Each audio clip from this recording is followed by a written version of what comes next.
വിഷു ആഘോഷവുമായി ബന്ധപ്പെട്ട പ്രധാന ഐതിഹ്യങ്ങൾ ഏതൊക്കെയാണ്? രാവും പകലും തുല്യമായി വരുന്ന മേടം 1-ാം തീയതിയിൽ നമ്മൾ ആഘോഷിക്കുന്ന കാർഷിക സമൃദ്ധിയുമായി ബന്ധപ്പെട്ട വളരെ പ്രധാനപ്പെട്ട ഒരു ഉത്സവമാണ് വിഷു.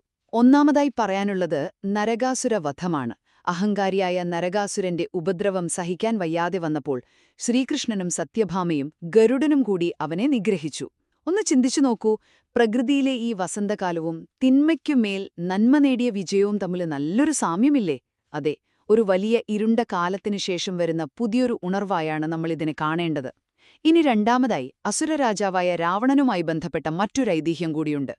ലങ്ക ഭരിച്ചിരുന്ന രാവണൻ തന്റെ കൊട്ടാരത്തിലേക്ക് വെയിലടിക്കാതിരിക്കാൻ വേണ്ടി സൂര്യനെ നേരെ കിഴക്കുനിന്ന് ഉദിക്കാൻ ഒരിക്കലും അനുവദിച്ചിരുന്നില്ല എന്നാണ് പുരാണം പറയുന്നത്. അവസാനമായി ശ്രീരാമൻ രാവണനെ നിഗ്രഹിച്ചതിനു ശേഷം മാത്രമാണ് സൂര്യൻ വീണ്ടും പഴയതുപോലെ കിഴക്കുനിന്ന് നേരെ ഉദിക്കാൻ തുടങ്ങിയത്. അന്നുണ്ടായ ജനങ്ങളുടെ ആ വലിയ ആഹ്ലാദപ്രകടനമാണ് പിന്നീട് വിഷുവായി മാറിയത്. വിഷുവിന് തലേദിവസം നമ്മള് വീടൊക്കെ വൃത്തിയാക്കി ചപ്പുചവറുകൾ കത്തിക്കാറില്ലേ?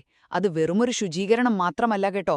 രാവണവധത്തിനു ശേഷം നടന്ന ആ ലങ്കാദഹനത്തിന്റെ ഒരു പ്രതീകാത്മകമായ ഓർമ്മപ്പെടുത്തൽ കൂടിയാണത്.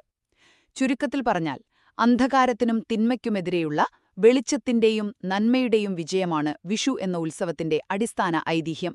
പ്രകൃതിയും പുരാണങ്ങളും ഒരുപോലെ നമ്മെ ഓർമ്മിപ്പിക്കുന്നത് ഇരുളകറ്റുന്ന ഈ വെളിച്ചത്തെക്കുറിച്ചാണ്.